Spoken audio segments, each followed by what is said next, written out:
Prenez Genèse 9. Qui peut lire? Avec qui je peux lire? Avec qui? Qui a une bonne connexion et qui n'a pas de problème de bruit chez lui. Qui peut lire? Alors à quoi? À quoi ici? Qui a une bonne connexion là-bas? Qui? Bon, je sais pas.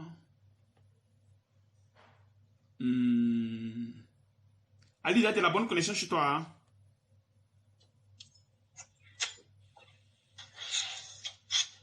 Allô? Oui. Bonsoir. Allô? Bonsoir, mon cœur. Comment tu vas? Je vais bien par la grâce de Dieu, ça va. Amen. Que le Seigneur te bénisse. Tu sais que je t'aime, non? Tu sais ça? Hein? Oui, je le sais très bien. Amen. Que le Seigneur te bénisse.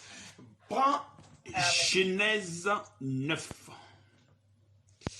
Que le Seigneur vous bénisse. Oui. Genèse 9, à partir du verset 20. Genèse 9, 20. Suivez très bien. On va aller doucement. Doucement. Que le Seigneur vous bénisse. Le 20. Amen.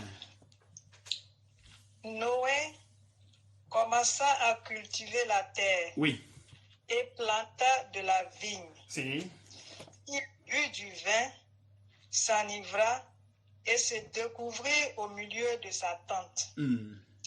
Cham, père de Canaan, vit la nudité de son père et le rapporta dehors à ses deux frères. Si.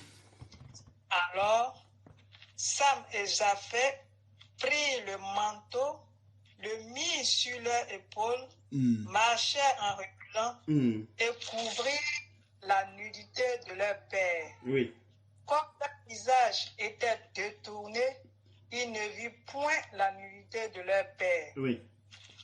Lorsque Noé se réveilla de son vin, il apprit ce que lui avait fait son fils cadet. Et il dit, maudit soit Canaan, qu'il soit l'esclave des esclaves de ses frères. Amen. Donc, Amen. Vous avez vu ici que quand notre père Noé a bu, il ne s'est pas contrôlé. Donc, il est entré dans une autre dimension. Vous voyez, non? Il est entré dans une autre dimension. Donc, il a eu affaire. Il ne s'est pas tenu et son enfant a eu sa nudité. Donc, vous voyez déjà l'effet d'abord l'effet du vin. Le vin, ce que ça fait. Ça te fait perdre la connaissance. Je ne sais pas si c'est la conscience ou bien ça te fait la connaissance. Je ne sais pas. Ça te fait perdre vraiment. Ça t'amène dans un autre état où tu n'es pas conscient de tout ce que tu es en train de faire. Vous voyez un peu, non? Maintenant, on va prendre jusqu'à l'arrivée à maudit même comment dirais-je, les descendants de son fils. Son fils qui a fait ces choses-là. Il n'a pas maudit le fils, hein, mais il a maudit ses descendants. Soit Canaan. Alors, prenons Genèse 19. Genèse 19. Vous voyez déjà l'effet de la boisson. Ce que ça fait quand tu bois. Où ça t'amène. D'abord, nous sommes d'abord des pécheurs et on met vin là-dessus. Alors là, prenons Genèse 19, verset 30. Genèse 19, verset 30. Donc ici, on parle de la nudité de Noé. Les enfants, son fils a vu sa nudité. Genèse 19, 30. On va parler de Lot et ses filles. Ok. Folie. Va doucement, hein, s'il te plaît. Vas-y. Adida. Tu es là, hein? Prends la connexion. Allô? Ton micro est fermé, Alida. La problème de connexion. Ok, c'est pas style. Vous m'entendez? Vous m'entendez? Oui, frère, on te suit. Ah, ok. Amen. Alida, tu es là, hein? Elle a un problème de connexion. Bon. Donc, je vais prendre quelqu'un d'autre. Qui peut lire? Parce que là, vraiment, c'est... qui peut lire ici? Bon, je vais prendre le frère Georges ici. Parce que là, peut-être... Frère Georges, bonsoir. Que le Seigneur te bénisse. Papa Georges, tu es là, hein? Oui, frère, je suis là. Ok. Donc, on va dans Genèse 19. Genèse 19.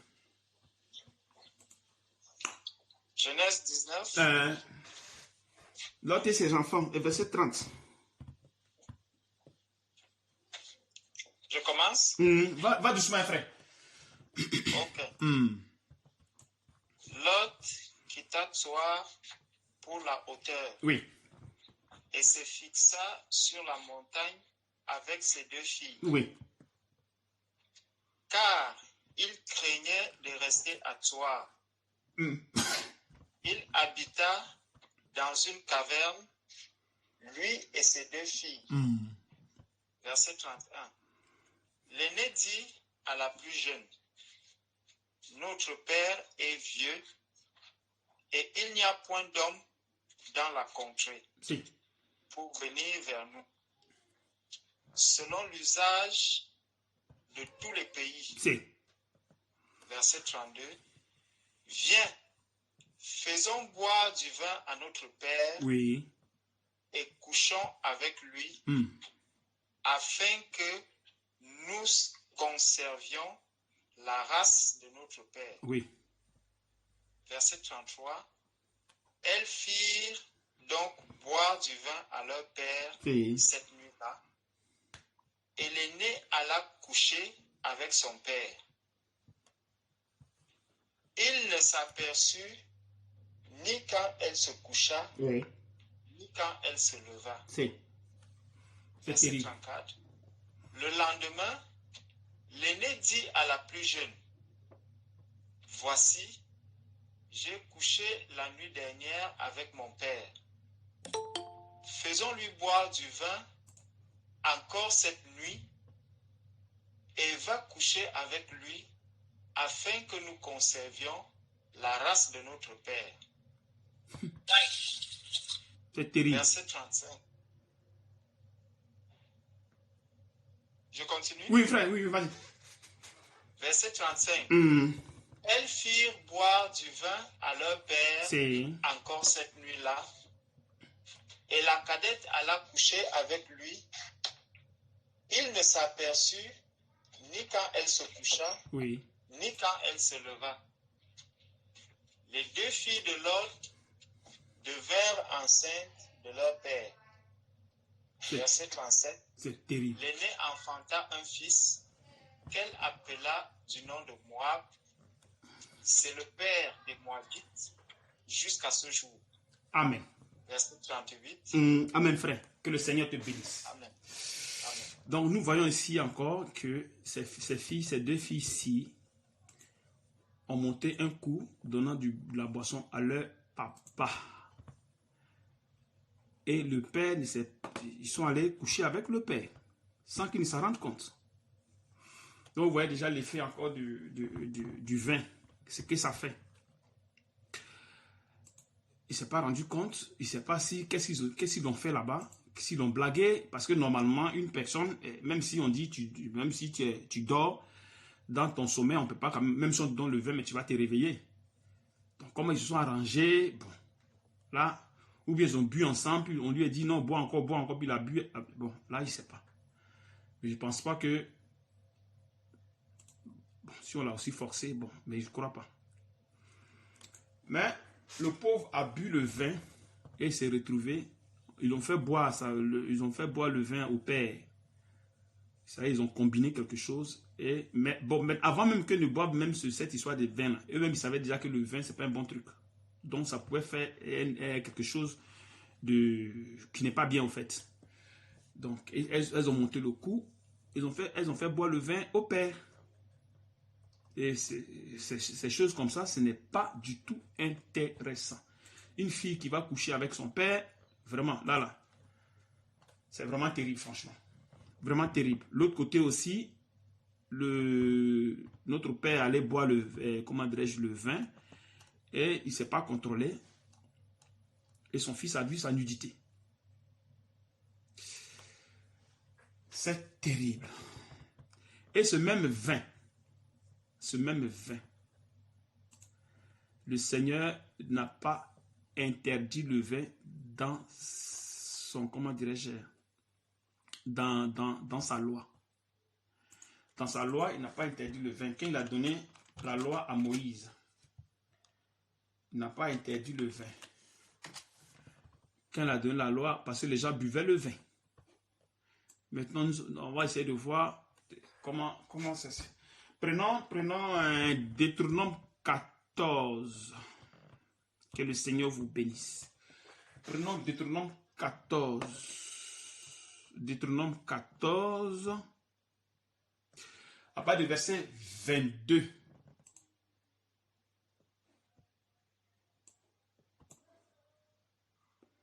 Les gens buvaient le vin. 14, 22. 14, 22. On vous attend. Si vous êtes prêts, on va continuer. Que le Seigneur vous bénisse. Nous avons vu déjà quel effet le vin a fait. Deutéronome 14, 22.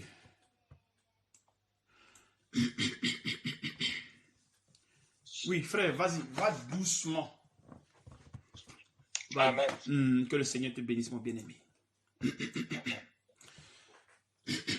Verset 22, Deutéronome 14.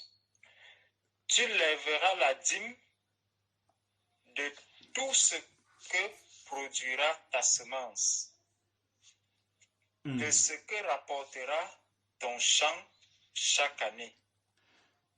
Verset 23. Et tu mangeras devant l'Éternel, ton Dieu, dans le lieu qu'il choisira pour y faire résider son nom. La dîme de ton blé, de ton mou et de ton huile, et les premiers-nés de ton gros et de ton menu bétail, afin que tu apprennes à craindre toujours l'Éternel, ton Dieu. Verset 24. Peut-être lorsque l'Éternel, ton Dieu, t'aura béni, le chemin sera-t-il trop long pour que tu puisses transporter ta dîme à cause de ton éloignement du lieu qu'aura choisi l'Éternel, ton Dieu, pour y faire résider son nom. Verset 25. Alors tu échangeras ta dîme contre de l'argent, tu serreras cet argent dans ta main et tu iras au lieu que l'Éternel, ton Dieu, aura choisi. 26. Là, tu achèteras avec l'argent de tout ce que tu désireras, des bœufs, des brebis, du vin et des liqueurs fortes, tout ce qui te fera plaisir. Tu mangeras devant l'Éternel ton Dieu et tu te réjouiras, toi et ta famille. Amen. Il faut reprendre encore sur le côté des vins. S'il te plaît. Verset 26. Là, tu achèteras avec l'argent tout ce que tu désireras, des bœufs, des brebis, du vin et des liqueurs fortes. Tout ce qui te fera plaisir, tu mangeras devant l'Éternel ton Dieu. Amen. Bon, vous voyez ici que Dieu avait permis à son peuple de boire le vin. Ici, le vin. Et le Seigneur lui-même, il sait que le vin, ce n'est pas une bonne chose. Le vin, ça nous entraîne dans le désordre. Bon, maintenant, nous allons voir, parce qu'il y avait le peuple et il y avait les serviteurs de Dieu. Nous allons voir si le peuple qui buvait le vin, ses serviteurs aussi avaient le droit de boire aussi le vin. Parce qu'il y avait les serviteurs et il y avait le peuple. Nous allons prendre Lévitique 10. Lévitique 10. Lévitique 10. Que le Seigneur te bénisse, mon bien-aimé. Lévitique 10, à partir du verset 8.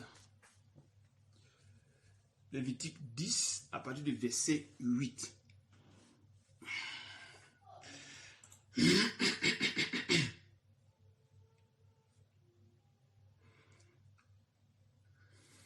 Lévitique 10, à partir du verset 8.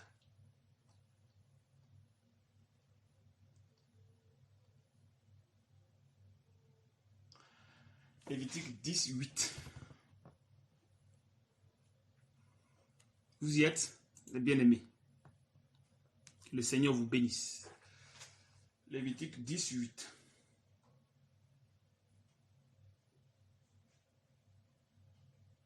Lévitique 10, 8.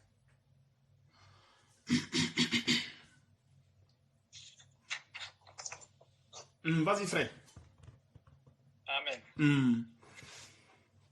L'Éternel parla à Aaron et dit, verset 9, tu ne boiras ni vin, ni boisson enivrante, toi et tes fils avec toi, lorsque vous entrerez dans la tente d'assignation, de peur que vous ne mouriez.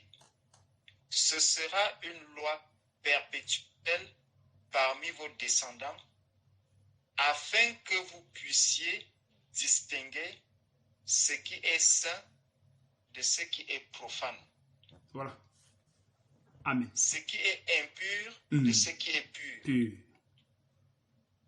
Et enseigner aux enfants d'Israël toutes les lois que l'Éternel leur a données par Moïse.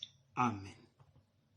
Mais pourquoi le Seigneur a défendu à Aaron de ne pas boire le vin, pourtant qu'il disait au peuple de boire le vin?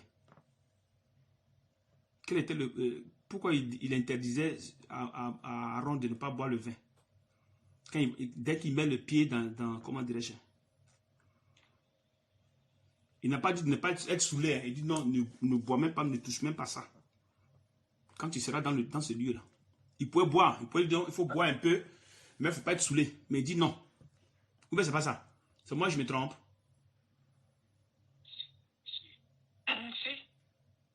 Ou bien c'est pas ça. L'Éternel parla à Aaron et dit, tu ne boiras ni vin. Lorsque vous entrerez, il dit lorsque vous entrerez. Donc il n'a pas interdit de ne pas boire dehors. Ou bien c'est pas ça.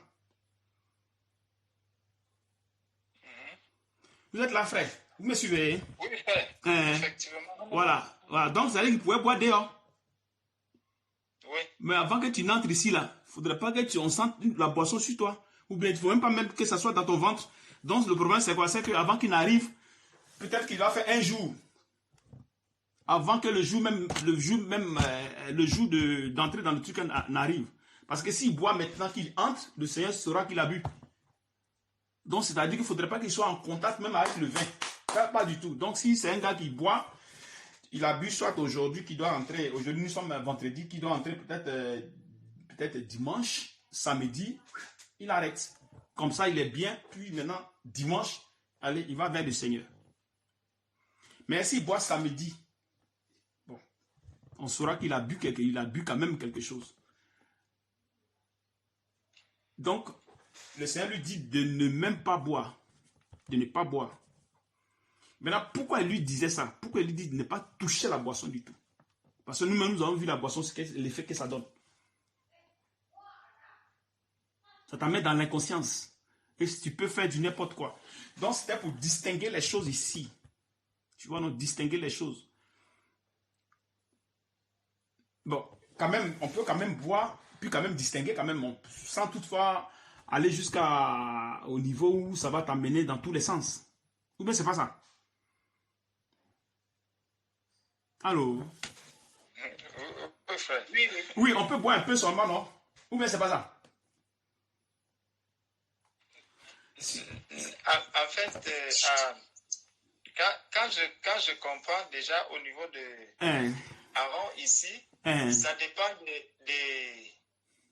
on voit déjà que ça dépend de l'organisme parce qu'il y a des personnes qui peuvent, je prends le cas du vin, quelqu'un peut boire du vin maintenant et puis immédiatement il commence à saouler et pour que ce vin-là s'évacue, ça peut s'évacuer rapidement comme ça peut aussi mettre du temps dans l'organisme. Donc, si on dit que bon, il va entrer dans la tente d'assignation peut-être dimanche, est-ce qu'il sait si son corps va pouvoir évacuer tout le vin qu'il a bu pendant 2 jours? Ça, il ne le sait pas. Donc, pour éviter tout ça, il lui dit ne bois pas. Amen. Voilà, il lui dit ne bois pas. Tu viens ici, il ne faut pas boire. Maintenant, quand il entre là, c'est pour aller vers le Seigneur. C'est ça, non? Amen. Parce que le peuple buvait. Le peuple n'était pas en contact avec Dieu. Mais lui, il était en contact avec Dieu. Donc, il partait dans le coin. Le Seigneur dit non, il ne faut pas boire ici. Ici, on ne boit pas. Par contre, dehors, il dit aux gars, tapez-vous les gars. Donc, les gars se tapaient très bien. Mais à lui, il lui disait non, il ne faut pas boire mon fils. Ne bois pas du tout. Ne bois pas.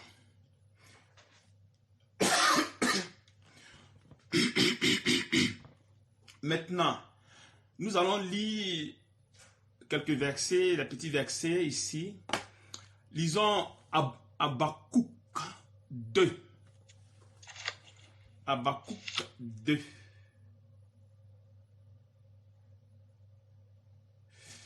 Habakkuk 2.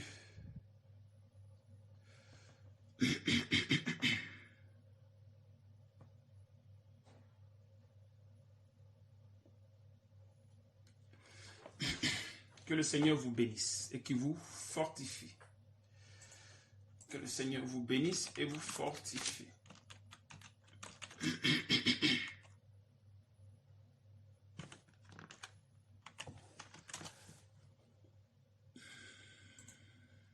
Habakkuk 2.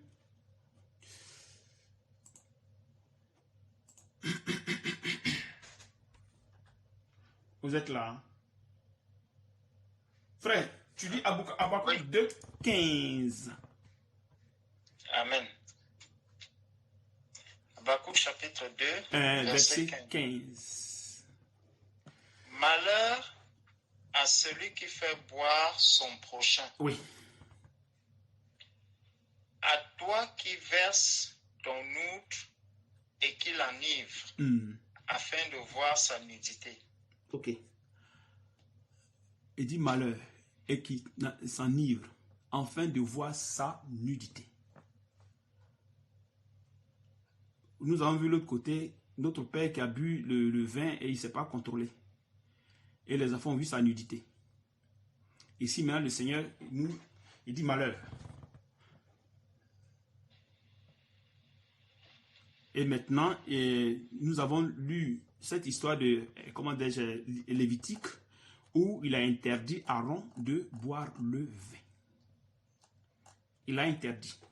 C'est-à-dire que s'il boit le vin, il peut tout faire. C'est-à-dire qu'il peut aussi exposer aussi sa nudité. C'est possible. Il y a une possibilité de ce truc-là. C'est-à-dire qu'il ne peut pas se contrôler. Non seulement il ne pourra pas distinguer les choses, et c'est possible, fort probable qu'il arrive à exposer sa nudité. Maintenant, le Seigneur dit ici, malheur à celui qui fait boire son prochain, à toi qui verse son outre et qui l'énivre, afin de voir sa nudité.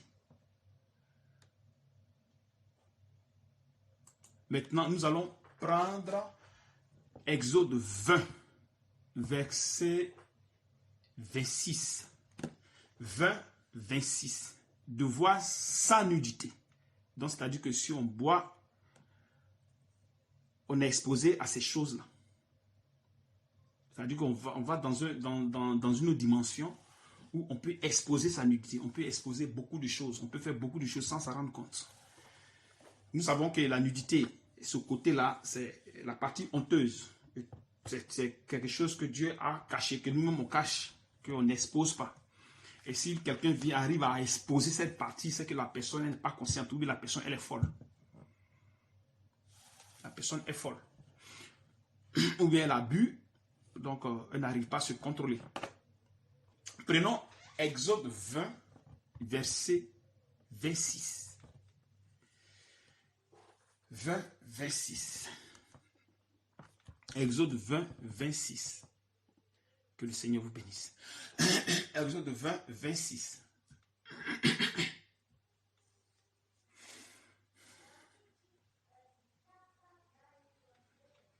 Exode 20, 26.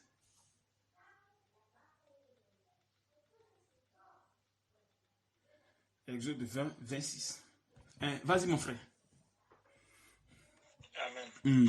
Exode chapitre 20, verset 26. Oui. Tu ne monteras point à mon autel par des degrés, afin que ta nudité ne soit pas découverte. Voilà. Ici, degré ici, c'est des marches. Et c'est pas les trucs, les marches, les trucs d'escalier, c'est pas quoi là. Vous voyez un peu, non? Pour ne pas, parce que vous voyez que quand souvent on marche comme ça, quand il y a l'escalier comme ça, on peut voir, on peut voir en bas de toi. Et c'est pas si vous voyez un peu. Vous comprenez un peu, non? Allô? Vous êtes là? Parce que vous savez qu'avant, les gens ne portaient pas le pantalon.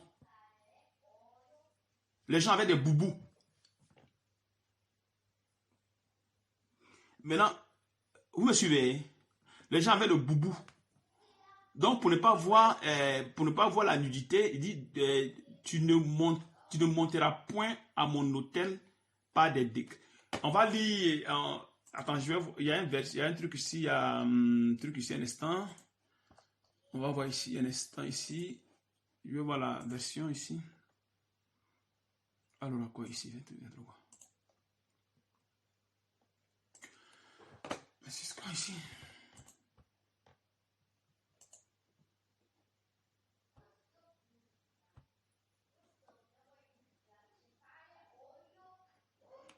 Alors, ici, dans d'autres versions, ici, qu'est-ce que ça dit ici? Un instant, je viens de faire. Alors, ici, qu'est-ce que ça dit dans d'autres versions? Alors, dans d'autres versions, ici, c'est de Bible de Jérusalem. Et tu ne monteras pas à mon autel par des marches pour ni pas laisser voir ta nudité. Les marches, c'est ça, non? Les trucs d'escalier, là, c'est pas ça? Hein? Tout à fait. Voilà. Donc, le Seigneur, il fait de sorte qu'on n'arrive pas à voir la nudité de la personne. Bon, maintenant, quand on parle de nudité, normalement, là, la nudité chez Dieu, là, c'est quoi? Dans le sens spirituel.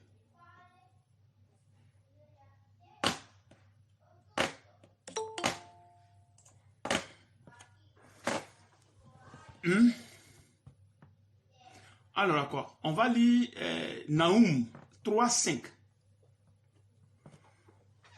Dans la pensée de Dieu, la nudité, dans la pensée de Dieu. Frère, il faut prendre Naoum 3:5. Naoum 3:5.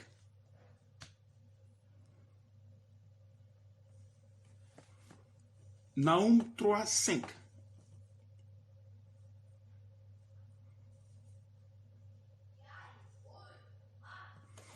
Naoum 3:5. Et puis, c'est des versets qui sont un peu choses, hein, donc vous devez chercher. Naoum 3:5.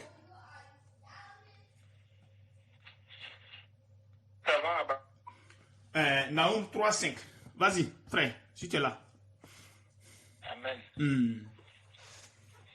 Naoum, chapitre 3, oui. verset 5. Oui. Voici, on veut à toi, dit l'Éternel des armées, je relèverai tes pans jusque sur ton visage. Si. Je montrerai ta nudité et ta honte au royaume. Amen. Qu'est-ce que le Seigneur veut dire ici? Ici aussi, pas de nudité.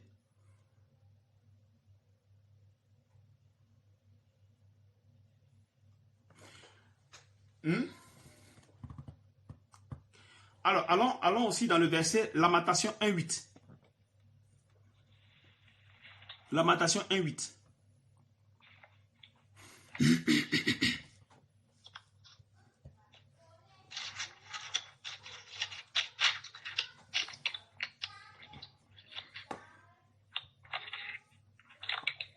Lamentation 1.8.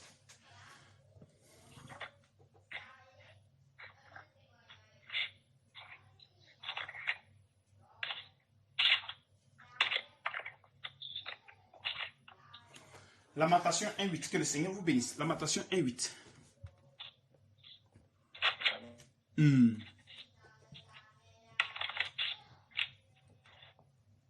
Lamentation 1.8. Vas-y, frère. Chapitre 1. Jérusalem multiplier ses péchés. C'est pourquoi elle est un objet d'aversion. C'est. Tous ceux qui l'honoraient la méprisent. C'est. En voyant sa nudité. Voilà. Elle-même soupire et détourne la face. Amen. Qu'est-ce que le Seigneur veut dire ici?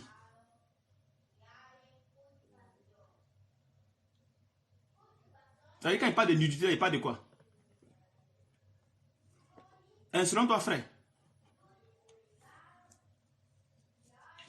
La nudité, c'est la honte. Oui, mais dans le verset ici, il dit que Jérusalem a multiplié ses péchés. C'est pourquoi elle est un objet d'aversion. Tous ceux qui l'honoraient la méprisent en voyant sa nudité. En voyant sa nudité. Qu'est-ce qu'il veut dire? Frère, ce ne sont pas les faiblesses. Hein? Ce ne sont pas tes faiblesses. Ce sont les faiblesses.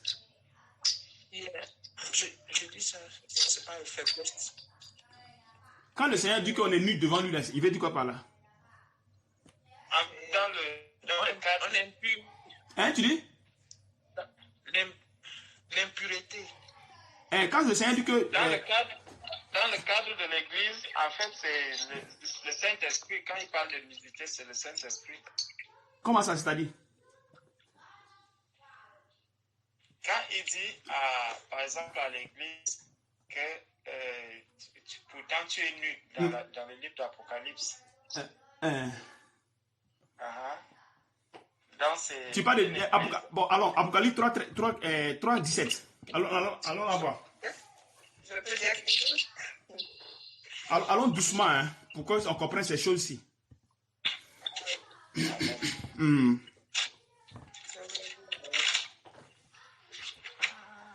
Apocalypse 3, 17. Oui. Apocalypse, chapitre 3. Attends un peu un instant, mon frère. Ils vont essayer de chercher un peu. Comme on les fait balancer dans la Bible. Hein. Apocalypse 3.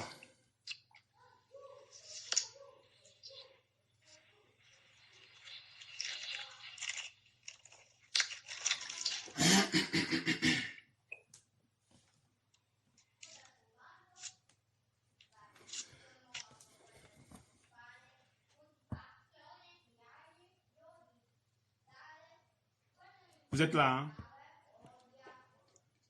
Amen. Ils sont là. 3, 17.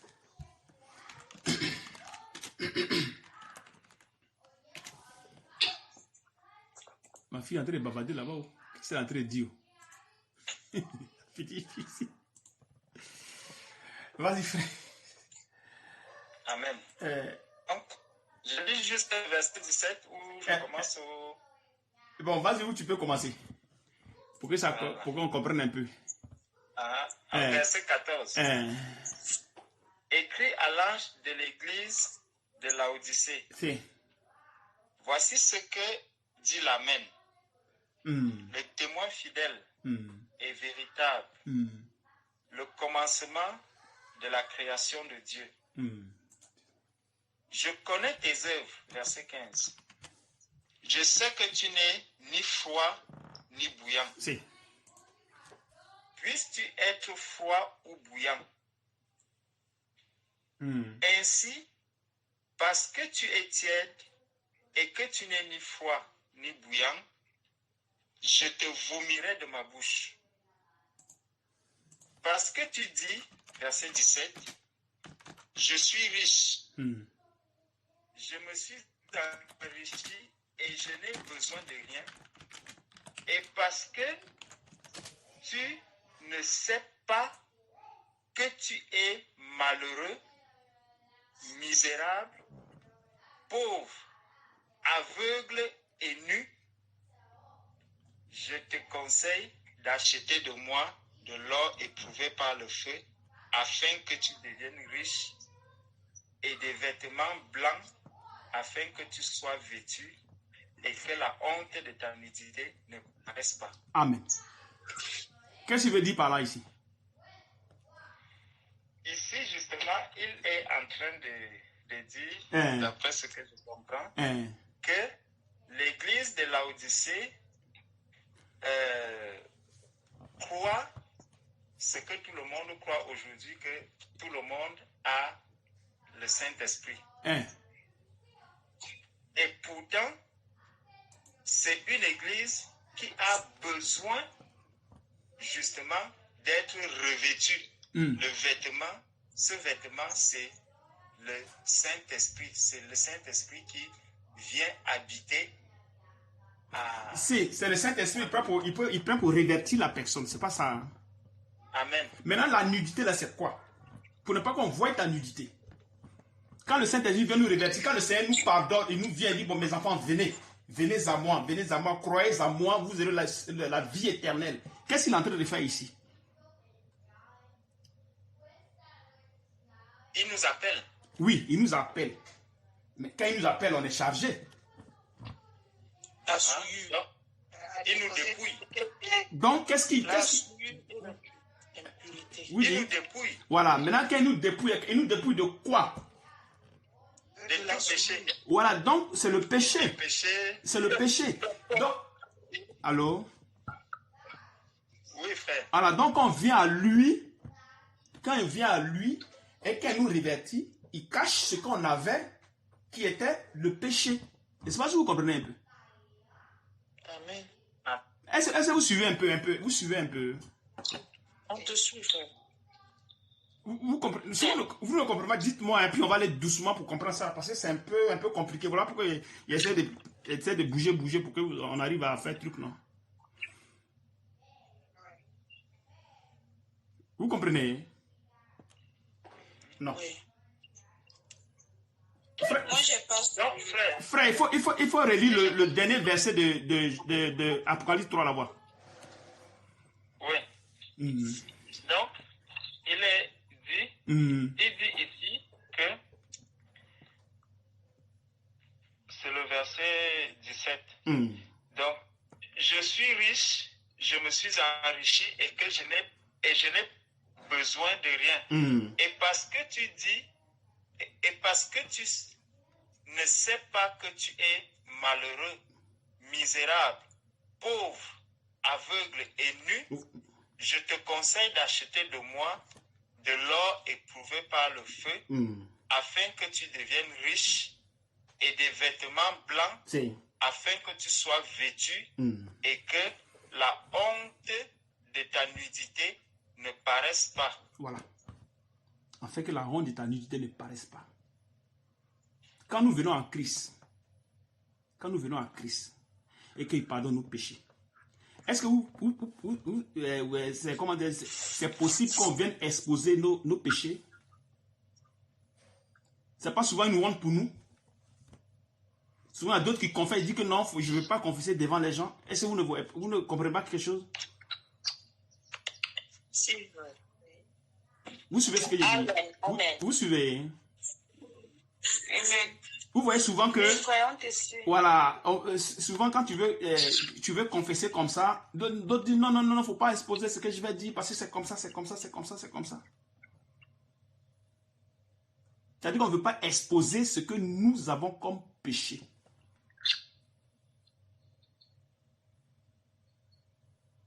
Vous suivez un peu? Oui. Chacun vient, souvent le Saint-Esprit nous amène à exposer d'autres péchés pour que ça puisse, comment on appelle ça, ça puisse fortifier d'autres frères et sœurs. Le Seigneur le permet. Mais en général, les gens n'aiment pas qu'on expose leurs péchés. Ils n'aiment pas qu'on expose leur nudité. Normalement, la nudité, dans la Bible, ce sont les péchés. Est-ce que vous voyez? Donc, quand nous venons dans le Seigneur, il nous pardonne ces péchés-là. Mais en nous les pardonnant, qu'est-ce qu'il fait? Il nous couvre avec son sang. Est-ce que vous voyez? Donc, c'est ce sang-là qui fait maintenant qu'on ne voit plus le péché qu'on a fait. Tous les péchés qu'on a fait là, on ne voit plus ça. Mais s'il nous enlève le sang, on verra notre péché.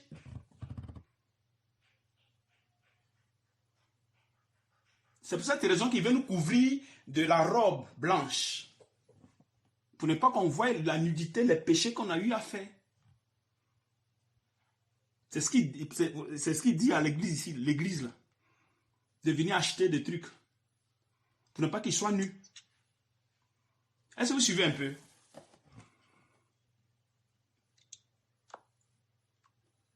Ça rentre pas? Ça va. Est-ce que ça rentre? Allons dans Genèse 2. Oui.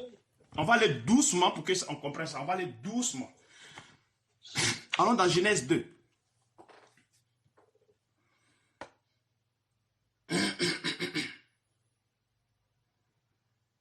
Genèse 2.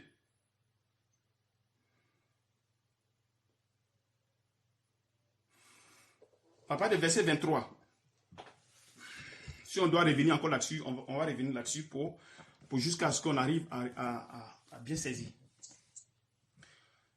Genèse 2, verset 23.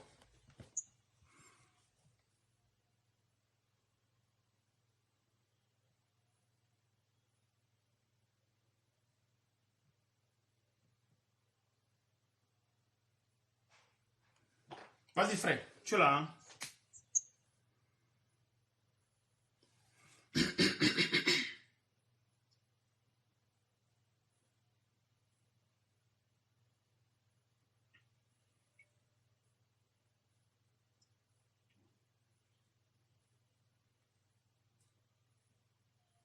Genèse 2, 3.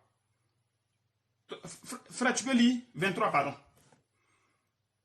Frère Georges, on dirait qu'il n'a pas de connexion. C'est parti encore.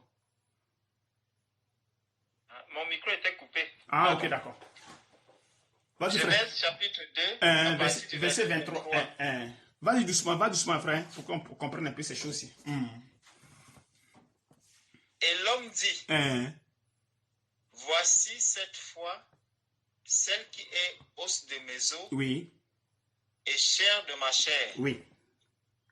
On l'appellera femme parce qu'elle a été prise de l'homme. Si.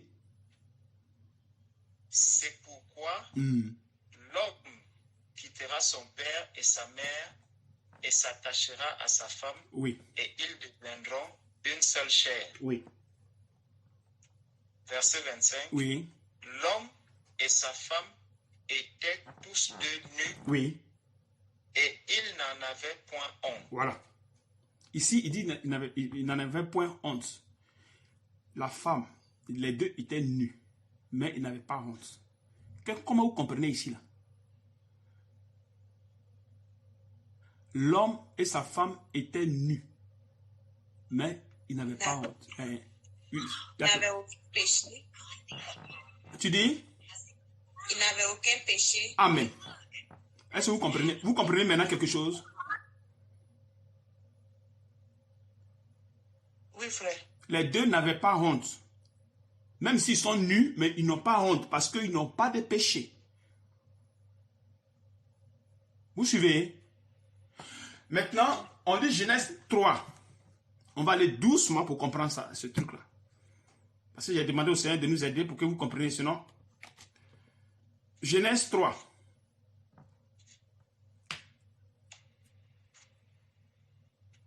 Genèse 3. À partir du verset 9.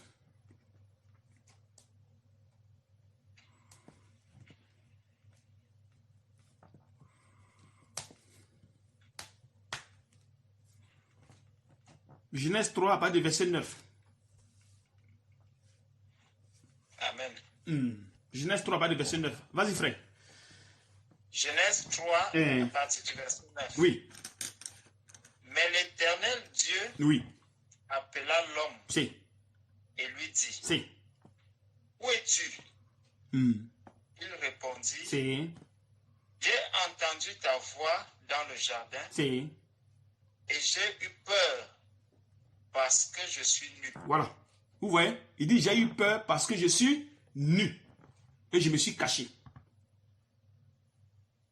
Vous comprenez quelque chose là? Hein? Oui, frère. Et maintenant, il dit, l'Éternel lui dit. Oui, vas-y, vas-y, frère, s'il te plaît. Oui. Et, en fait, ce que j'essaie de comprendre ici, c'est que la nudité, en fait, dans le chapitre 2, lorsque la nudité, et si j'ai bonne mémoire depuis qu'on lit, ce n'est qu'ici, au chapitre 2, que l'on voit des personnes qui sont nues et dont la nudité ils n'ont pas honte. Ne conduit pas à la honte. Non, ils n'ont pas honte. Ils n'ont pas honte étant nus. C'est ce que le verset... Oui, ils n'ont pas honte étant nus. Voilà. Ce n'est qu'ici. Voilà. Par contre, dans tout le reste qu'on lisait, c'est des personnes qui avaient honte de la nudité. Oui. Ils avaient honte et donc, ça veut dire que depuis Genèse chapitre 2, toute la nudité qui arrive là est due au péché. Amen. Tu vois, donc, nudité est égale à péché. Maintenant, si tu es... Bon, alors, je ne vais pas anticiper. Genèse 3, 9. Genèse 3, 9, frère. Genèse 3, 9. Oui. Mais l'Éternel Dieu appela l'homme. Oui. Et lui dit, c'est. Où es-tu? C'est. Il répondit, c'est. J'ai entendu ta voix dans le jardin. Oui. Et j'ai eu peur parce que je suis nu. Voilà. Vous voyez? Il dit, j'ai eu peur parce que je suis nu. Maintenant, qu'est-ce qu'il va lui dire maintenant? Verset 11. Virgule.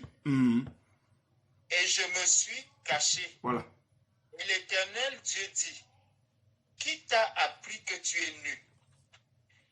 Est-ce que tu as mangé de l'arbre dont je t'avais défendu de manger? Oui. L'homme répondit, la femme que tu as mise auprès de moi m'a donné de l'arbre et j'en ai mangé. Voilà. Vous voyez ici qu'il est en train de justifier son péché. Vous voyez ici, non? Il est en train de justifier son péché en mettant la faute sur l'autre. Et c'est pas ce que vous comprenez un peu ici. Hein? Il est en train de justifier son péché en mettant la faute sur une autre personne. Il dit pas que non, effectivement, j'ai péché. Pourtant, c'est à lui que Dieu avait, comment dirais-je, il avait donné ce truc-là, cet ordre-là. C'est comme nous, quand nous péchons, quand nous sommes dans le monde, quand nous péchons, pour cacher nos péchés, on les justifie. Vous voyez, c'est pas ça. Tout à fait. Nous justifions toujours nos péchés. Mais en justifiant nos péchés, est-ce que le Seigneur il nous aide? Il ne nous aide pas. Il faut que tu reconnaisses ton état afin que le Seigneur maintenant puisse t'enlever le péché. Donc quand tu justifies ton péché, le Seigneur, même ici, même dans le nettoyage là, tant que le péché n'est pas dans... C'est ce que j'avais enseigné autrefois, là, le dernier enseignement là, pour dire que si vous péchez, et tant que vous n'êtes pas conscient de ce péché, le Seigneur n'enlève pas ce péché. C'est-à-dire que tu pêches bien tranquille, pourtant que tu vois les Écritures, mais ça ne te dit rien. C'est comme les gens de dénomination aujourd'hui qui pêchent, et ça ne leur dit rien, ils lisent, mais ça ne leur dit rien. Et quand c'est comme ça, le Saint-Esprit, comment dirais-je, ton cœur ne peut pas aller à la repentance. Parce que tu ne reconnais pas ton état de péché. Donc qu'est-ce que tu fais? Tu justifies le péché. Donc tu caches le péché. Je ne sais pas si vous voyez un peu. Parce que dans le monde, c'est ce que nous faisons. Souvent, tu peux prendre une jeune fille, tu dis que oui, c'est normal de prendre la femme, c'est ceci, c'est cela, tu commences à justifier. Souvent, tu peux peut-être tu as volé quelque chose, mais tu justifies le vol. Tu dis non, c'est pas toi. Ou bien ceci, c'est cela. Tu vas prendre un avocat pour qu'on puisse couvrir tout ce que tu as fait comme chose, tout ce qui n'est pas bien. C'est-à-dire que tu justifies le péché. Et quand nous sommes dans le monde, puisque nous n'avons pas la loi, quand nous péchons, nous justifions le péché. Et ce péché-là reste, ça demeure.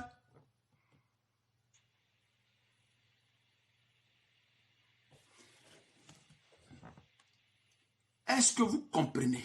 C'est terrible quand même. Amen, amen. Tu vois, le Seigneur dit, j'ai entendu ta voix dans le jardin et j'ai eu peur parce que je suis nu. Donc, il a eu peur que le Seigneur découvre ce qu'il a fait.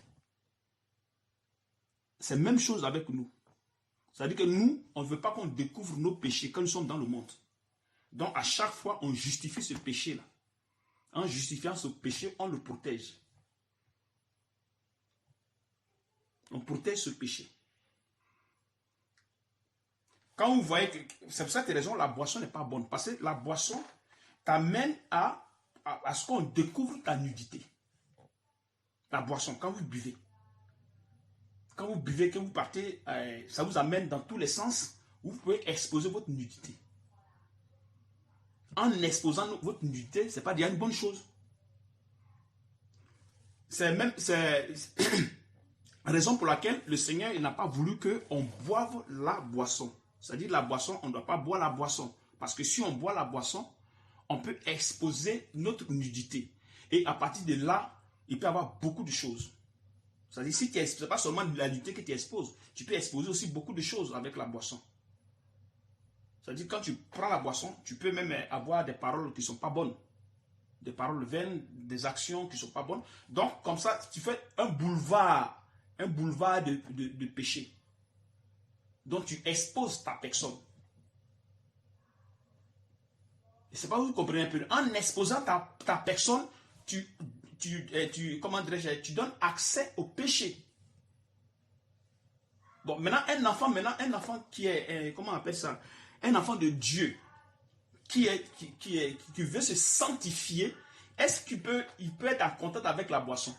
Parce que s'il est en contact avec sa boisson, forcément, il va exposer sa nudité. Et nous savons que la nudité, c'est le péché. Vous comprenez un peu? Parce que si tu exposes ta force, forcément, il y a plein de choses que tu vas faire. C'est comme l'impudicité. L'impudicité, quand tu es impudique, là, il y a plein de choses qui entrent en ligne de compte. Plein de péchés qui entrent. Tu peux faire des trucs impudiques, même une personne même qui est ivre peut faire beaucoup de choses. Prenons Jean 3. Jean 3, verset 19. C'est pour cette raison, quand les gens ne sont pas dans la lumière, que la lumière vient vers les personnes se cachent. Ils ne veulent pas qu'on voie le péché qui est là. Parce que c'est la lumière qui vient éclairer les choses. Jean 3, verset 19. Puisque nous sommes nés dans le péché, donc le péché, on prend ça comme quelque chose de précieux. Donc on le cache. Donc quand la lumière vient, on se cache de la lumière pour ne pas que la lumière nous voie de peur qu'on découvre ce que nous cachons. Parce que nous sommes nés dans l'iniquité, conçus dans le péché. Donc, quand nous manifestons le péché, c'est notre nature. Donc, pour nous, c'est normal.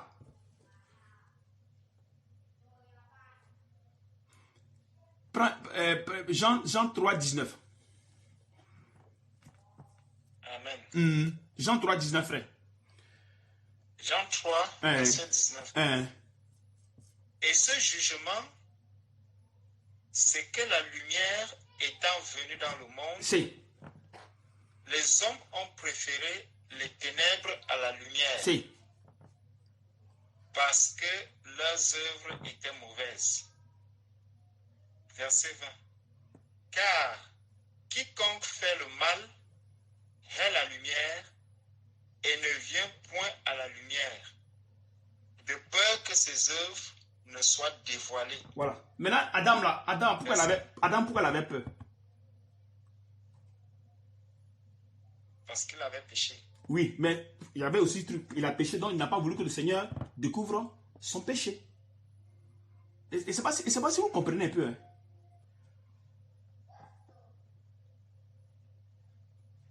Car quiconque fait le mal est la lumière et ne vient point à la lumière de peur que ses œuvres ne soient dévoilées. Mais celui qui agit selon la vérité vient à la lumière afin que ses œuvres soient manifestées. Vous comprenez un peu, non? Donc le fait d'avoir peur là, il avait péché. Donc il ne voulait pas que la lumière découvre ce qu'il avait fait.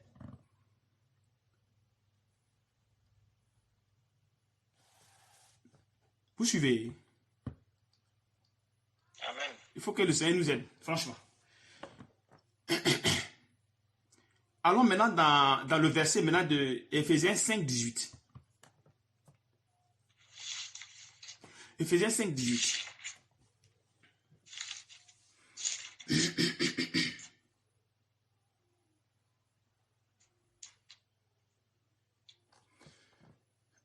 Ephésiens 5, 18.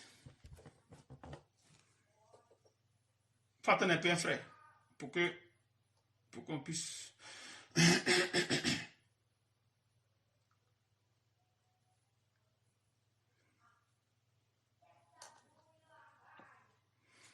Ephésiens 5, 18.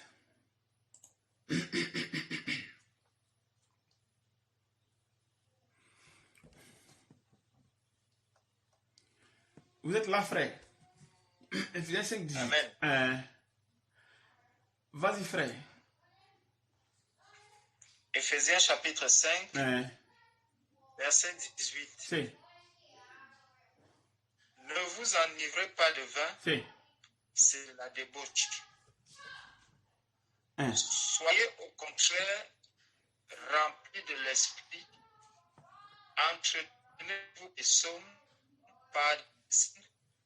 par des cantiques spirituels, chants et célébrant tous vos cœurs des louanges du Seigneur. Amen. Vous voyez là-bas que le Seigneur dit qu'il n'est pas d'enivrer du vin. Quand on s'enivre le vin, on va dans un autre, comment dirais-je, ça veut dire que le vin nous amène dans un autre état. En nous amenant dans un autre état, on peut exposer notre nudité. Et c'est pas si vous comprenez un peu. On peut exposer notre nudité. Et nous savons que la nudité, c'est le péché. Donc, un boulevard de péché. Un boulevard de péché. Parce que là, tu n'es pas conscient de ce que tu fais. Donc, tu peux avoir les paroles impudiques. Vous comprenez un peu? Amen. Mais est-ce que vous suivez? Vous suivez un peu ce que j'ai dit? On te suit.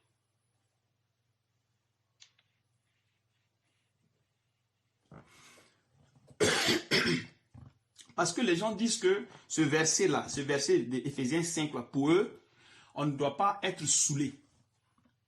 C'est vrai, c'est pas faux. Mais le problème, c'est quoi? C'est que c'est-à-dire que quelque chose qui va t'amener dans le péché, qu'est-ce que tu dois faire? quelque chose qui va t'entraîner dans le péché, qui va t'ouvrir un boulevard des péchés, qu'est-ce que tu dois faire? Tu dois l'éviter. Tu vois, voilà. Parce que nous sommes nés, hein, tu dis frère?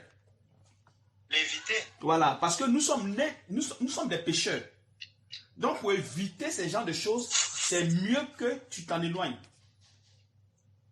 Parce que si tu ne fais pas ça, puisque nous on n'a pas la capacité, on n'a même pas la force de pouvoir tenir devant le péché, alors c'est mieux que tu l'évites. Sinon, il va t'entraîner dans le péché. En t'entraînant dans le péché, on peut voir ta nudité. Vous voyez un peu, non? Donc, qu'est-ce que le Seigneur dit? Que de faire ces choses-là, c'est mieux qu'on essaie d'être rempli de l'esprit. Bon, une personne qui est remplie de l'esprit, c'est la personne qui se sanctifie. Donc, se sanctifier, c'est nous cherchons la présence de Dieu. Comme Aaron qui devait aller à la présence de Dieu, il ne devait pas boire. Vous voyez un peu, non? Parce que s'il buvait, il pouvait aussi exposer aussi sa nudité là-bas.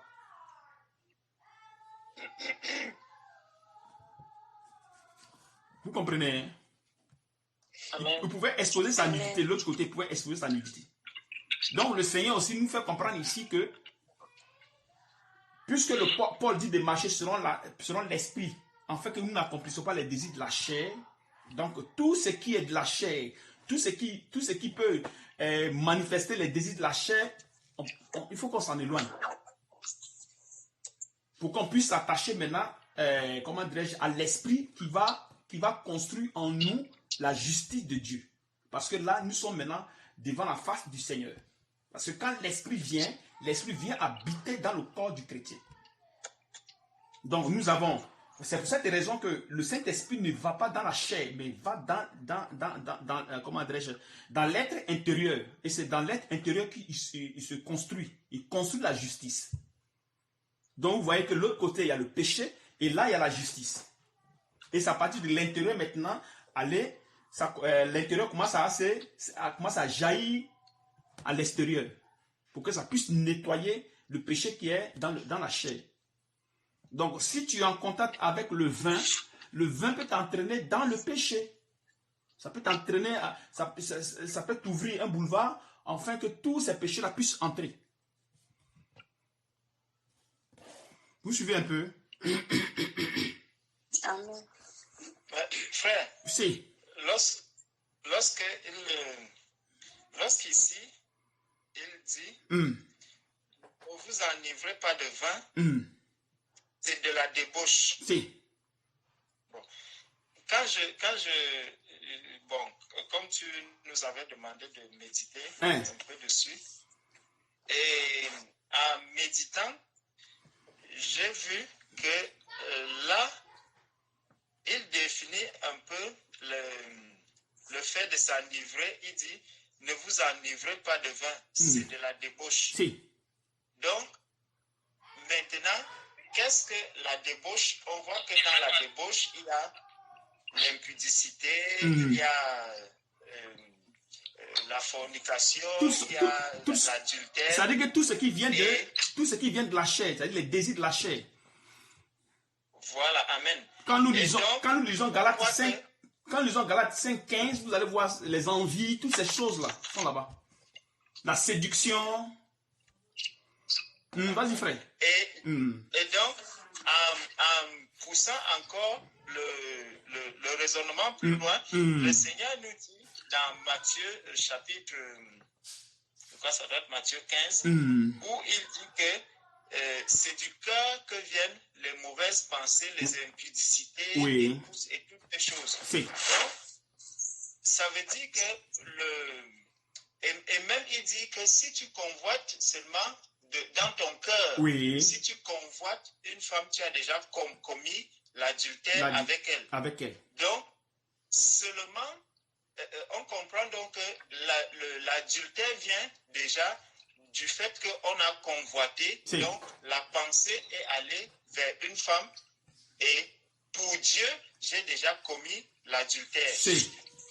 Donc, le fait de devenir ivre, avant de devenir ivre, il faut d'abord boire. Donc, dès que je bois, j'ai déjà consommé, en fait, je suis déjà sur le processus d'être enivré. Donc, seulement le fait pour moi de penser même déjà que je dois boire ou j'ai envie, celui qui est en train de boire, je suis déjà dans le processus parce que c'est là que ça va commencer. Ensuite, je vais prendre le verre, un deuxième, un troisième, jusqu'à devenir sourd. Donc, pour couper tout ce processus, je dois déjà enlever même dans ma pensée l'envie même de boire le vin. Est-ce que vous comprenez? Parce que ça va t'entrer, c'est un boulevard. Le vin est un boulevard. Le vin est un boulevard. Ça peut t'entrer dans toutes sortes de péchés. Nous allons lire Proverbe 23. Lisons Proverbe 23, les bien-aimés. Que le Seigneur vous bénisse.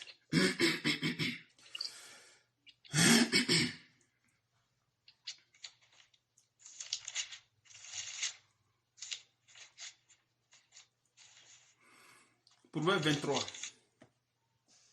À partir du verset 15.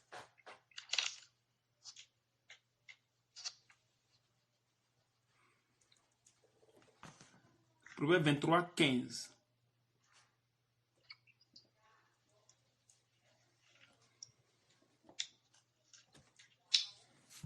Proverbe 23, 15. Vas-y, frère.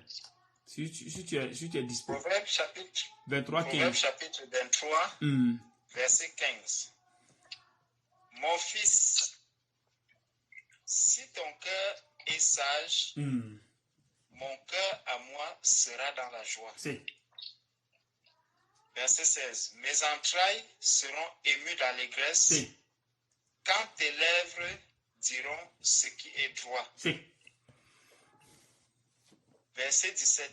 Que ton cœur n'envie point les pécheurs, mais qu'il ait toujours la crainte de l'Éternel. Verset 18. Car il est un avenir et ton espérance ne sera pas anéantie. Verset 19. Écoute, mon fils, et sois sage. Dirige ton cœur dans la voie droite. Verset 20. Ne sois pas parmi les buveurs de vin, parmi ceux qui font excès de viande, car l'ivrogne et celui qui se livre à des excès s'appauvrissent. Amen. Donc, vous voyez ici, qu'est-ce qu'il a dit ici? Le verset 20, qu'est-ce qu'il a dit? Il faut répéter, frère. Au verset 20, il dit, car l'ivrogne et celui qui se livre à des excès s'appauvrissent. Non, ton verset 20, c'est comme ça. Hein? Ici, 20, c'est ne sois pas parmi les... C'est pour moi que... J'ai lu là le verset 21. Non, verset 20. C'est comme... Qu'est-ce qu'il y a écrit là-bas chez toi? Hein? Ne sois pas parmi les buveurs de vin. Mais ça veut dire quoi? Parmi ceux qui font excès de viande. Ça veut dire quoi? La gourmandise. Non. Ça veut dire n'allez pas dans les bars. Voilà. Ne sois pas parmi les buveurs de vin. Oui, vas-y, frère. Donc, ne sois pas parmi les buveurs de vin. Oui. Parmi ceux qui font excès de viande. Oui. Car l'ivrogne est celui qui se livre à des excès s'appauvrissent. Vas-y, frère. Et l'assoupissement fait porter des haillons. Verset 22. Assoupissement, il veut dire quoi par là? Quand tu es ivre de vin, est-ce que tu peux te tenir debout? C'est aussi facile que ça, hein? Non. Non, ok. Vas-y, frère. Donc, verset 22. Oui. Écoute ton père. Oui. Lui qui t'a engendré. Oui. Et ne méprise pas ta mère quand elle est devenue vieille. Oui. Acquiert la vérité. Oui. Et ne la vends pas. Si. La sagesse, l'instruction et l'intelligence. Attends, qui est en train de parler en fond de trucs? Un instant, pardon, s'il te plaît. On dirait qu'il y a un micro qui est ouvert ici. Il y a un micro qui est ouvert ici, non? Attends, il y a un micro qui est ouvert ici. Un instant, ici, que je coupe le micro. Si vous avez vos micros ouverts, la fermez. Hein. Vas-y, frère. Excuse-moi. Donc, j'étais au verset 24. Le Père du juste est dans l'allégresse. Celui qui donne naissance à un sage en aura de la joie. Si. Que ton père et ta mère se réjouissent. Que celle qui t'a enfanté soit dans l'allégresse. Mon fils, donne-moi ton cœur. Oui. Et que tes yeux se plaisent dans mes voies. Si.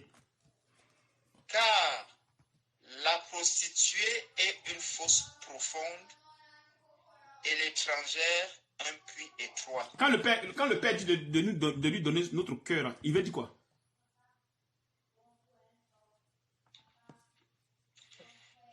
Il veut dire que nous devons nous dépouiller. Voilà. Pour vous voyez un peu, non? Nous savons que le vin nous entraîne dans le péché. Donc, de donner notre cœur au Seigneur, là, ça veut dire par là qu'il faut faire attention au vin, c'est-à-dire qu'il faut t'éloigner du vin. Il faut t'éloigner du vin, totalement. Parce que, ici, le cœur, comme Jésus l'a dit, il dit que c'est du cœur que viennent les adultères et autres, tous ces genres de choses-là. Et nous savons que le vin entraîne le péché. Le vin entraîne le péché. Donc, si nous devons avoir un cœur saint, nous devons nous éloigner du vin. Nous devons nous éloigner du vin. Parce qu'une personne qui est en contact avec le vin, c'est facile qu'il soit, comment dirais-je, qu'il se saoule. Par rapport à celui-même qui ne prend pas le vin du tout. Ou bien c'est faux? Vas-y, frère. Verset 28. Si. Elle dresse des embûches comme un brigand et elle augmente parmi les hommes le nombre de perfides. Verset 29. Pour qui les a, pour qui les hélas, pour qui les dispute, pour qui les plaintes, pour qui les blessures sans raison, pour qui les yeux rouges, pour ceux qui s'attardent auprès du vin. Voilà. Vous avez compris ce qu'il a dit ici. Il dit, verset 29, pour qui les a, pour qui les hélas. Vous savez que quand nous buvons là, souvent il y a des choses qui nous sortent par la bouche.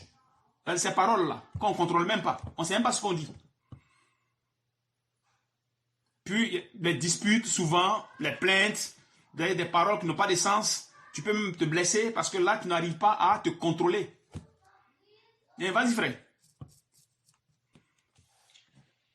Verset 30. Pour ceux qui s'attardent auprès du vin, pour ceux qui vont déguster du vin mêlé. Si. Verset 31. Verset 31. Ne regarde pas le vin qui paraît d'un beau rouge. Oui. Qui fait des perles dans la coupe. Oui. Et qui coule aisément. Il finit par mordre comme un serpent et par piquer comme un basilic. Voilà, vous voyez là, vous voyez comment ça se passe ce truc-là. C'est le vin très dangereux, très dangereux. Vas-y, frère. Verset 33. Oui. Tes yeux se porteront sur des étrangères et ton cœur parlera d'une manière perverse. Verset 34. Tu seras comme un homme couché au milieu de la mer. Oui. Comme un homme couché sur le sommet d'un mât. Oui. On m'a frappé. Je n'ai point de mal. Oui. Mais vous savez, quand on frappe, quand tu es saoulé, quand tu frappes, tu sens pas. On m'a battu. Tu ne sens rien. On m'a frappé. Je n'ai point de mal. On m'a battu.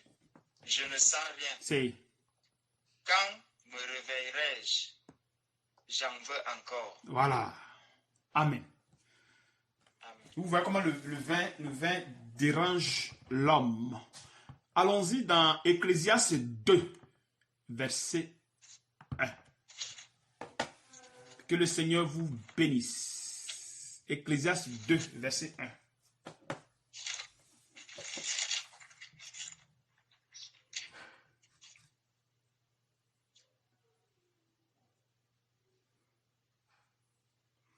Ecclésiaste 2, verset 1. 2, 1.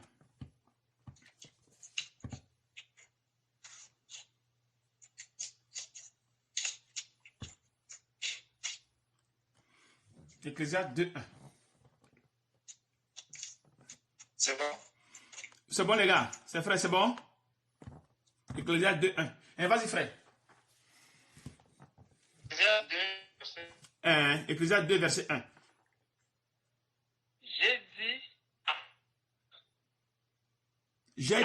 J'ai dit en mon cœur, c'est ça? Hein? J'ai dit mon cœur. Allons. Oui. Je t'éprouverai par la joie. C'est.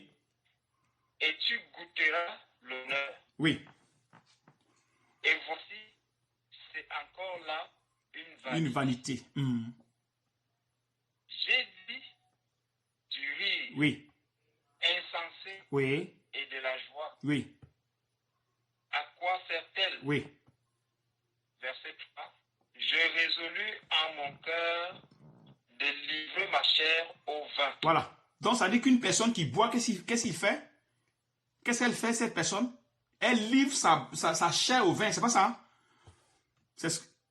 Voilà. J'ai résolu à mon cœur de livrer ma chair au vin. Oui, vas-y, frère. Tandis que mon cœur me conduirait avec sagesse, virgule. Et de m'attacher à la folie jusqu'à ce que je visse ce qu'il est bon pour le Fils de l'homme de faire sous les cieux pendant le nombre de jours de leur vie. Amen.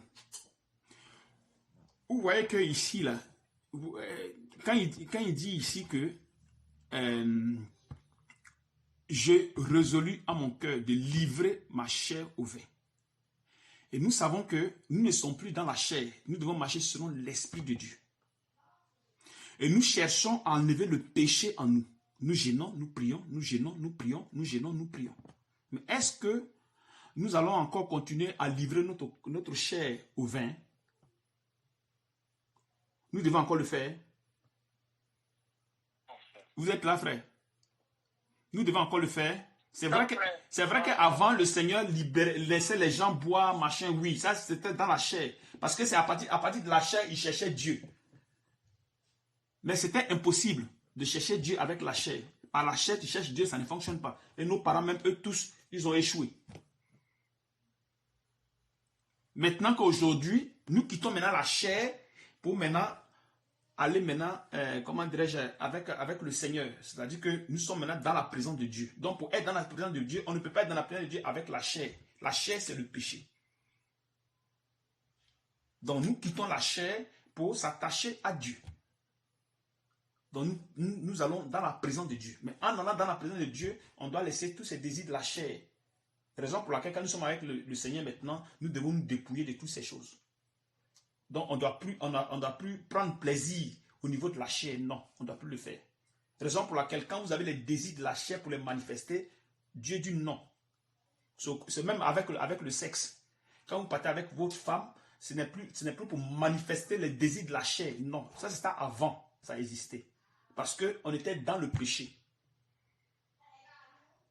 Donc, tout ce qui va générer le péché en nous, nous devons nous éloigner de ça. Vous comprenez un peu les frères, nous devons nous éloigner de ça. Sinon, le Seigneur, il avait donné à ses enfants de boire, de faire tout ce qu'ils veulent. Oui, ça c'était dans la chair. Maintenant qu'on n'est plus dans la chair, c'est fini. On est avec le Seigneur. Donc, étant avec le Seigneur, on ne doit plus s'emmerder avec la boisson, tout ce qui va nous embrouiller dans la chair. Non, on doit s'éloigner de toutes ces choses.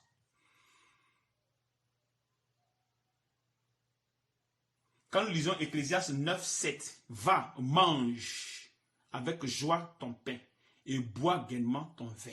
Car dès longtemps, Dieu prend plaisir à ce que tu fais. Vous voyez un peu? Dieu prend plaisir. David aussi, Dieu aussi a fait ceci aussi. Il a dit que pourquoi tu allais sortir avec la femme de ton soldat? Je pourrais même t'en donner plus. Et pourquoi tu l'as fait? Mais quand nous allons dans le Nouveau Testament, dans la Nouvelle Alliance, nous voyons que Dieu dit d'avoir une seule femme. Pas deux, pas trois, pas quatre, non, une seule femme. Donc vous voyez que les choses changent. Dans l'Ancien Testament, on manifestait les désirs. Le Seigneur nous laissait à manifester les désirs de la chair. Donc on manifestait, on peut avoir plusieurs femmes, on peut boire, on peut faire tout, on peut faire ceci, faire cela. Mais maintenant, les trucs ont changé. Ce n'est plus ça, les trucs changent. Parce que nous approchons maintenant de Dieu.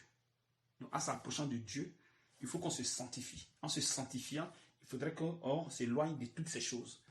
Puisque le vin, quand tu vas boire le vin, ça va t'amener, ça va te mettre nu. Alors pour éviter que tu sois nu, pour éviter qu'on voie ton péché, alors évite le vin. Vous comprenez les frères? Que le Seigneur vous bénisse. Vous êtes là? Oui, frère, on est là. Que le Seigneur vous bénisse. Est-ce que vous avez saisi un peu quelque chose?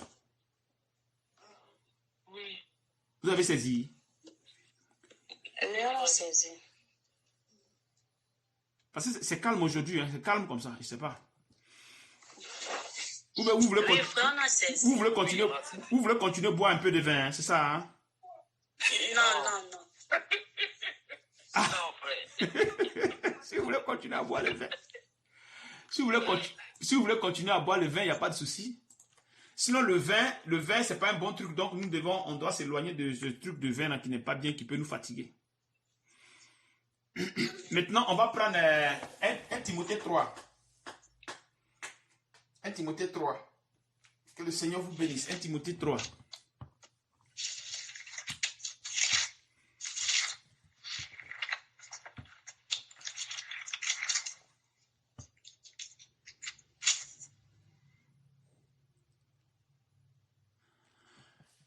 Timothée 3. 1 Timothée 3, verset 1. Vas-y, frère. 1 Timothée 3. 1 Timothée, chapitre 3, verset 1. Cette parole est certaine. Si quelqu'un aspire à la charge d'évêque, il désire une œuvre excellente. Verset 2. Il faut donc que l'évêque soit irréprochable, mari d'une seule femme, sobre, modéré, réglé dans sa conduite, hospitalier, propre à l'enseignement. Il faut qu'il ne soit ni adonné au vin, ni violent, mais indulgent, pacifique, désintéressé. Amen. Ni adonné au vin, ça veut dire quoi?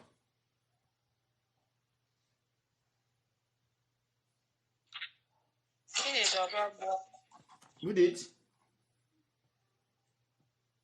S'abstenir du vin. S'abstenir du vin. Maintenant, l'évêque, c'est un quoi? C'est un chrétien, non? Mais est-ce que lui, il a sa part de loi qu'il doit avoir et les autres non?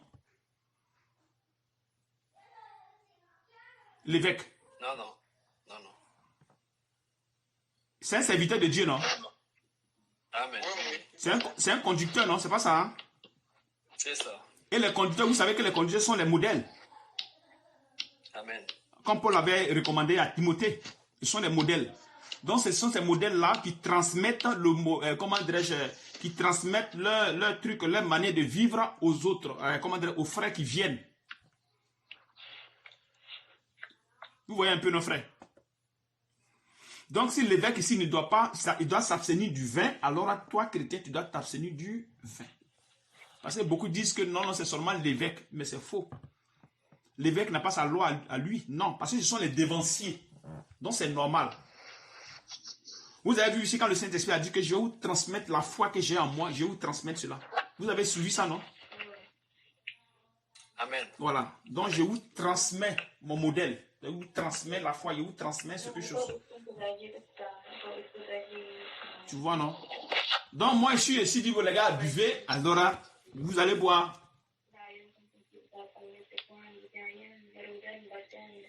C'est qui? Qui est en train de... Qui a ouvert le micro ici là? Vous voyez un peu, non? Donc l'évêque, il n'est pas une chose, il n'a pas une loi à part. La loi qui pour l'évêque et pour tout le monde. Pour tout le monde, tout chrétien. Parce que ce sont des dévanciers. Même Paul, même là, lui aussi, c'est un ancien. L'évêque, c'est un ancien, comme Paul l'a dit dans 1 Pierre 5, verset 1. Il dit, voici les exhortations que j'adresse aux anciens qui sont parmi vous. Moi, ancien, comme eux. Vous voyez un peu? Lui aussi, il est aussi un ancien. Donc, ce sont des modèles. Ces serviteurs sont des modèles. Donc, si on dit à un serviteur, ça dit qu'à l'évêque, tu ne dois pas boire, tu dois t'abstenir du vin. Alors là, tout le monde doit s'abstenir du vin. Tout le monde. Moi, au début, quand j'étais encore truc, bon, c'est pas que je bois, mais je pouvais boire légèrement, machin, mais quand je suis venu dans le corps, allez, le Seigneur a enlevé ça, il a enlevé ça dans mon cœur, automatiquement. Il a enlevé ça dans mon cœur. Même si vous buvez et qu'on fait les enseignements, que vous les suivez, vous allez voir que le Seigneur va enlever le désir dans votre cœur. Le désir de la boisson dans votre cœur. Il va enlever. Amen. Il enlève. Même si tu ne veux pas, il va enlever. Vous savez ça, non? Parce que l'écriture vient corriger tout. Comme 2 Timothée 3. Toute écriture est inspirée de Dieu. Est utile pour enseigner, pour convaincre, pour corriger, pour instruire dans la justice. Donc, toutefois que les enseignements sont donnés, vous allez voir que ça va avoir un impact sur votre personne. Quand les enseignements sont donnés, ça agit sur vous. Quelqu'un dira que non, l'enseignement n'est pas juste, mais il faut voir comment dirais-je, sa manifestation. Parce que ça vient corriger votre être. Amen. Vous voyez souvent quand on fait les enseignements, il y a d'autres mains qui font le témoignage. Toutefois que c'est donné. Le témoignage est fait. Maintenant, si toi tu gardes pour dire que non, moi je ne veux pas, machin, alors toi tu restes comme ça. Mais tu vois, tu t'engages, tu demandes au Seigneur, et de bon cœur, il enlève le désir. Vous voyez, non? Donc, quand il y a l'enseignement est donné, et que ce n'est donné par le Saint-Esprit, le Seigneur agit. Il agit, allez, il circoncit le cœur. Puis les trucs quittent, les trucs quittent. Donc, parmi vous aussi, il y a des gens qui boivent un peu légèrement. Après ce enseignement-là, vous allez voir que ça va commencer à vous laisser. Le vin va vous laisser. Parce que le Seigneur va venir corriger votre être.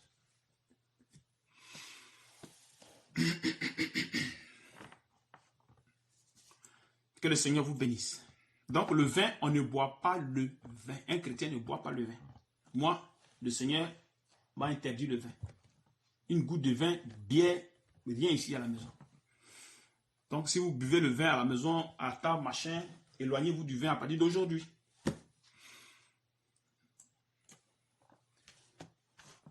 Vous suivez? Amen. Amen. Amen. Wow. Hein, tu dis? J'ai une question. Oui. Et quand les gens disent qu'il y a certaines personnes qui sont malades, ils doivent prendre le vin pour que le sang s'augmente dans leur corps. Ils vont faire quoi? C'est-à-dire, il y a des gens qui n'ont pas assez de sang. Hein? Et quand tu vas à l'hôpital, le médecin te dit, bon, il faut que tu prennes du vin pour que le sang puisse s'augmenter dans ton corps. Souvent, c'est des traitements comme ça que les gens donnent. Enfin, moi, je n'ai jamais reçu ça comme traitement anyway. Mais j'ai dit, généralement, je connais une maman, elle manquait de sang. On lui a dit de prendre du vin à chaque fois qu'elle mange. Mais nous sommes avec le Seigneur, non? Est-ce que le Seigneur, là, il est le médecin par excellence? Non, c'est pas ça. Hein? Amen. Mais est-ce que nous, on a un problème avec ça? Non. Le Seigneur peut permettre que tu prennes le vin pour quelque chose. Ça, c'est pour un motif. Mais ça ne devient pas une pratique. Là, ça devient dangereux. Quand lisons 1 Timothée 5, verset 23, il dit, ne continue pas à ne boire que de l'eau, mais fais usage d'un peu de vin à cause de ton estomac. Tu vois, non? Donc, il y a une cause qui est là. Mais ça ne veut pas dire que si tu as un problème d'estomac, tu vas prendre le vin, tu bois. Non. C'est pas ça. Faites attention. Amen. C'est pas ça, hein. C'est pas que tu as l'estomac, non, puis tu as guéri. Non, non. Parce que là, le Seigneur a donné l'ordre. C'est comme il peut prendre, comme Paul prenait le mouchoir pour guérir les gens. Ça, c'est la puissance du Saint-Esprit. Donc, Dieu veut prouver aux gens qu'à partir de telle chose, il peut faire telle chose. Il peut faire un miracle. Comme souvent, comme ils ont dit dans le truc aussi, qu'on peut prendre de l'huile pour mettre ça sur la tête du frère qui est malade. Mais ça ne veut pas dire que ce n'est pas une pratique. Ce n'est pas que quelqu'un est malade, tu prends l'huile, ou puis tu verses. Non. Pas comme ça. Il faut que tu sois conduit par l'esprit. Il faut que l'esprit te dise, prends l'huile, verse. Parce que quand il te dit, prends l'huile, verse, déjà dans l'huile, il y a l'onction déjà dedans. Donc quand tu verses, la personne guérit. Mais ce n'est pas parce que tu as vu dans la Bible, alors tu vas prendre de l'huile, là, puis tu vas commencer à verser sur la tête de la personne. Donc comme c'est écrit, donc tu prends la boisson, puis tu bois, pour dire que bon, comme j'ai un peu mot de, tu ne peux pas guérir. Amen. Amen. Vous suivez un peu, non, les frères? Donc, il y a ces petits versets-là souvent qui fatiguent les gens. Quand ils lisent, après ils disent que c'est non. Nous, on doit être conduit par l'esprit, tout ce que nous faisons. Tu veux faire quelque chose, le Seigneur va te dire, fais telle chose, tu fais, allez, c'est propre. Dès que tu touches à ça, tu finis. Et surtout, mais quand tu prends soit le vin, que tu donnes à la personne guérit, là, tu donnes à une autre, là, il ne peut pas guérir. Parce qu'il n'a pas demandé à ce que tu guérisses l'autre avec le vin. Non. C'est le mouchoir, c'est pareil. Paul a pris le mouchoir pour guérir les gens, mais aujourd'hui, c'est devenu comme une pratique. C'est dangereux, c'est pas bon. C'est dangereux. On ne prend pas ça pour faire ce genre de trucs. Non, non. Ce n'est pas une pratique pour dire que, ce n'est pas une loi pour dire on peut prendre, on peut faire ceci, on peut faire cela. Ce n'est pas ce que la Bible dit. Ça peut arriver que le Saint-Esprit te dit, prends, fais ça, guéris telle personne. Tu peux prendre l'eau, tu peux prendre telle chose, tu peux prendre telle chose. Il peut utiliser beaucoup de choses pour pouvoir faire, mais il faudrait que lui te donne l'ordre. C'est-à-dire qu'il doit te guider. Ce n'est pas que tu vas faire ça de toi-même, non. C'est lui qui doit te guider. Donc, en te guidant, en utilisant soit le paille, en utilisant tant, allez, tu commences à guérir les gens, tu commences à guérir les gens, tu commences à guérir les gens. Et toutefois que c'est fini là, quand l'onction quitte, même si tu prends pour, ça ne peut pas guérir la personne. Ça ne peut pas guérir une autre personne, non. Une personne malade, ça ne peut pas. Donc, si vous prenez de l'huile, parce que c'est écrit dans la Bible, vous prenez, vous mettez sur la tête, la personne va guérir. Si le Saint-Esprit ne vous a pas envoyé, la personne ne pourra pas être délivrée de ce truc-là. Il faut que le Saint-Esprit vous pousse, vous dise, donc, prends, fais ça. Et quand il te dit, il te donne l'ordre, quand tu prends, allez, la puissance est dedans, tu verses sur la personne guérit. Mais ce n'est pas une pratique, ce ne sont pas des pratiques. Il faudrait qu'on fasse un peu attention, quoi, en fait. On doit toujours être conduit par l'Esprit du Seigneur. Tous ceux qui sont conduits par l'Esprit de Dieu sont fils de Dieu. C'est ce que la Bible dit. C'est pas ça. Que le Seigneur vous bénisse. Donc le vin, on ne boit pas le vin. Il faut faire très attention. Sinon, on verra votre nudité.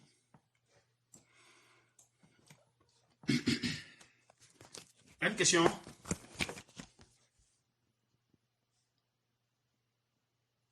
Maintenant, les gens disent que Jésus a bu le vin.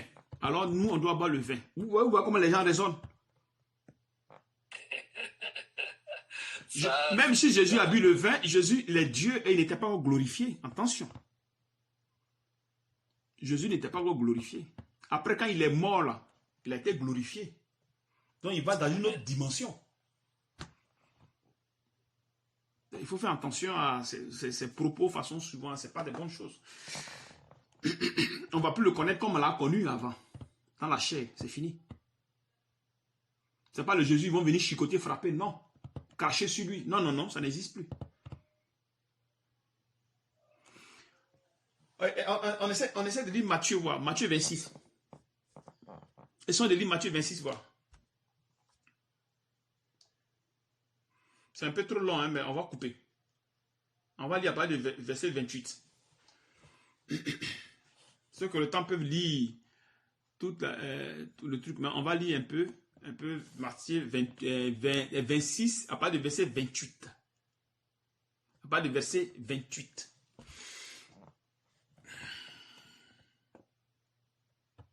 Ou bien 26. On dit 26. Frère, tu es là? Hein? Frère Georges.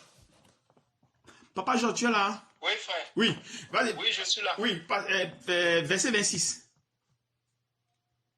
Matthieu 26, à partir du verset 26. 26, oui. Pendant qu'il mangeait, Si. Jésus prit du pain et après avoir rendu grâce, Oui. il le rompit et le donna aux disciples Si. en disant, prenez, mangez, ceci est mon corps. Oui. Il prit ensuite une coupe et après avoir rendu grâce, Oui. il la leur donna en disant, Si. buvez-en tous, Si. car ceci est mon sang, le sang de l'alliance qui est répandu pour plusieurs, pour la rémission des péchés. Si. Je vous le dis, je ne boirai plus désormais de ce fruit de la vigne. Un instant. Il dit quoi? Il dit de ce fruit de la vigne. De la vigne. Il n'a pas dit vin. Il dit de la vigne. De ce fruit de la vigne. Le fruit de la vigne, ce n'est pas vin alcoolisé. C'est du jus. Vous voyez que quand vous partez dans les supermarchés, là, les raisins, là, vous pouvez en tirer vous pouvez même prendre un peu pour manger. Même si vous mangez des milliers, vous ne serez jamais saoulé. Même on donne aux enfants aussi. Vigne, c'est pas raisin, ou bien c'est quoi? Ou bien je me trompe? Tout de fruits de vigne, c'est pas raisin? Oui, c'est du raisin. Ouais. Du raisin. Nous, on achète ça souvent ici, les enfants même mangent, il n'y a pas de problème. Donc on peut faire du jus. Donc c'est des jus là qu'ils ont bu ici. Mais ce n'est pas le vin alcoolisé. Ce n'est pas le vin alcoolisé. La Bible connaît ce qu'on appelle, comment dirais-je, fruits de choses, comment dirais-je, vigne là, et vin alcoolisé. La Bible fait la distinction des choses. Il ne fait pas de confusion. Fruit de la vigne est différent des vins alcoolisés. Par exemple, fruit de la vigne, c'est du jus qu'on extrait dans, comment dirais-je, dans du raisin. C'est comme l'orange. Quand il y a plus de l'orange comme ça, tu extrais le liquide et tu peux boire. Il n'y a pas de problème. C'est la même chose avec le truc. Donc, il ne faudrait pas que les gens disent que Jésus avait, même s'il a bu le vin, mais il n'est plus, de la manière on l'avait connu dans la chair, là, ce n'est plus ça, c'est fini. Il a quitté la chair. Et il était encore sous la loi. Il était sous la loi. Donc, il y a certaines choses qu'il pouvait faire. Par rapport à la loi, il pouvait faire, mais c'est fini. De la loi, il allait de l'autre côté, sous la grâce. Les gens font beaucoup de confusion, non? Qu'on fasse un peu attention à ces choses-là. Donc, c'était un peu ce détail de ce truc-là qu'on devait compléter. Même quand il a fait le vin de l'autre côté, on dit, mais pourquoi Jésus ne boit pas, puis il a fait le vin? Tout un problème. Il n'avait pas demandé aux gens, eux mais qui sont venus demander pour pouvoir chose. Sa maman, je pense que c'est sa maman qui avait dit que le vin, je ne sais pas si c'est sa maman qui a dit que le vin est fini, c'est pas un truc comme ça. C'est sa maman, non? Oui. C'est sa maman. Qui avait dit que le vin était fini. Canaan. Oui, Canaan. Comme on dit qu'on va boire le vin là-bas, mais c'est le vin des trucs, c'est pas ce qu'il a dit. Il dit ici, de ce fruit de la vigne, c'est de ça qu'il parle. Il ne boit pas du vin alcoolisé, non. Vin alcoolisé, il faut comment on appelle, il faut fermenter. Pourtant que le vin qu'on boit ici, c'est le sang de Jésus, mais le sang de Jésus est fermenté, non. Raison pour laquelle, quand on prend le pain pour la Pâque, là, on ne doit pas mettre de la levure à l'intérieur, c'est pas bon. On doit prendre un pain sans levure.